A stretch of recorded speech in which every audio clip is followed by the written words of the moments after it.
एवढं मोठं चॅलेंजिंग हा प्रकल्प असताना MSRDCने हे चॅलेंज स्वीकारून हा टनेल आणि व्हायडक्ट पूर्ण केलेला आहे.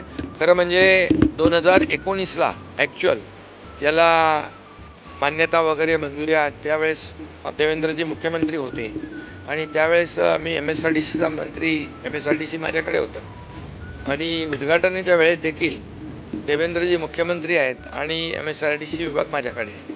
त्यामुळे हा योगायोग आहे आणि अतिशय पुणेकरांना आणि मुंबईकरांना वेळ वाचवणारा या टनेल आणि व्हायडक्टमुळे आज आपण जर पाहिलं तर अर्धा ते पाऊण तास हा वेळ कमी होईल आणि घाट सेक्शन जो आहे तिथली वाहतूक कोंडी पूर्णपणे दूर होईल.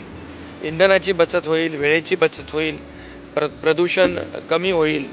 त्यामुळे खूप मोठ्या प्रमाणावर जसं मुंबई पुणे एक हा जो प्रकल्प त्या काळामध्ये हिंदुहृदय सम्राट बाळासाहेबांच्या संकल्पनेतून MSRDCचे तत्कालीन मंत्री आता केंद्रीय मंत्री नितीन गडकरी साहेबांनी त्यावेळेस केला आणि त्यावेळेस देखील आपण पाहिलं की हा फक्त मुंबई पुणे रस्त्यामध्ये जे डेली अपडाऊन लोक करू लागले, पुण्याकडे IT पार्क झाले, सर्व्हिस इंडस्ट्री आली, या ठिकाणी रिअल इस्टेट बूम झाली, मोठ्या प्रमाणावर उद्योगाला चालना मिळाली आणि त्यामुळे हा सगळ्यात महत्त्वाचा हा Mumbai Pune access control road पहिला होता, तो भारतातला आपला पहिला ॲक्सेस कंट्रोल.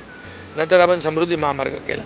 पण या टनेलमुळे पूर्णपणे अपघात कमी होऊन जातील, वेळ वाचेल, इंधन वाचेल, प्रदूषण कमी होईल.